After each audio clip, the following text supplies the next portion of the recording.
Bonsoir et bienvenue pour ce 22e épisode d'Anime Time. Pour ceux qui le savent, j'ai passé mes premières épreuves du bac là en février. Et bah ce con il s'est planté.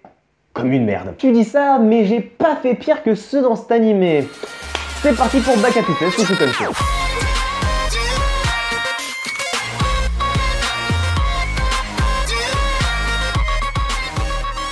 Bac à Tutelle sous Shouton Show est un light novel créé par Kenji Inoue. Et ce light novel nous raconte l'histoire d'Aki Isayoshi, un lycéen complètement idiot. D'où le baka du titre. Le lycée de Yoshi est comparable au collège Kunigagawa d'Assassination Classroom, c'est-à-dire qu'il y a des classes, et en fonction des classes, tu as un certain niveau A, B, C, D, E et F. La classe A a des équipements super modernes, un confort de travail exceptionnel, enfin bref, ils sont bien les mecs, mais plus on descend, plus c'est la merde. La grande différence avec Assassination Classroom, c'est que dans ce lycée, il existe un système appelé ECI. Pour faire court, au début de l'année, chaque élève passe des examens de placement qui détermine à peu près son niveau. Ce qui fait qu'à partir de ces examens de placement, vous avez un certain nombre de points dans certaines matières. Donc un nombre de points différents dépendant de son niveau en chaque matière. Et ensuite, les élèves peuvent se battre entre eux avec des petits avatars durant des ECI. Les professeurs peuvent leur donner la permission d'invoquer et en fonction du professeur qui leur a donné la permission, ils pourront invoquer et utiliser leurs petits avatars qui auront un certain nombre de points dépendant de la matière du professeur. Et dans cet animé, le but de la classe F, c'est de prendre la place de la classe A. Or comment? Après une victoire avec une ECI, eh ben c'est simple, les classes échangent. C'est-à-dire que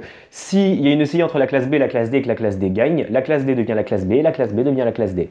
S'il y a un échange de salles, tout simplement. Bon, après le nom de l'animé c'est Bac à Tutelle. C'est pas comme s'ils allaient y arriver facilement. L'adaptation en animé, produit par le studio Silverlink, est diffusée au Japon entre 2010 et 2011. L'animé étant 2 saisons de 13 épisodes et 2 OAV. Que peut-on conclure sur Bac à Test? Le background est très compliqué, mais dès qu'on est lancé dans l'animé, on comprend tout. À part ça, Bac à Test est très drôle. Un très bon animé tranche de vie, mais il a 2 problèmes. 1. La fin est un peu tirée par les cheveux. Bon, après ça, c'est que mon avis. 2.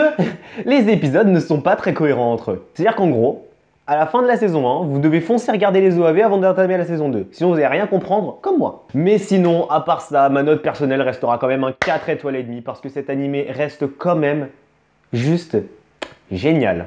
Vraiment. Il m'a fait rire aux éclats et je pense que tous ceux qui regarderont Bac à Test ne vont pas le regretter. Voilà, c'est tout pour cet Anime Time, j'espère qu'il t'a plu. Si tu veux plus d'animés comme Bac à Test, avec le petit en haut à droite, tu cliques sur le plus 1 et si t'en veux moins, tu cliques sur le moins 1. Cette vidéo t'a plu, comme d'habitude, tu peux la liker, partager la vidéo, t'abonner si ce n'est pas déjà fait, me suivre sur les réseaux sociaux, Facebook, Twitter, Snapchat, tout ça. C'était Hunter, on se retrouve le 20 pour le 23e épisode d'Anime Time. Ciao!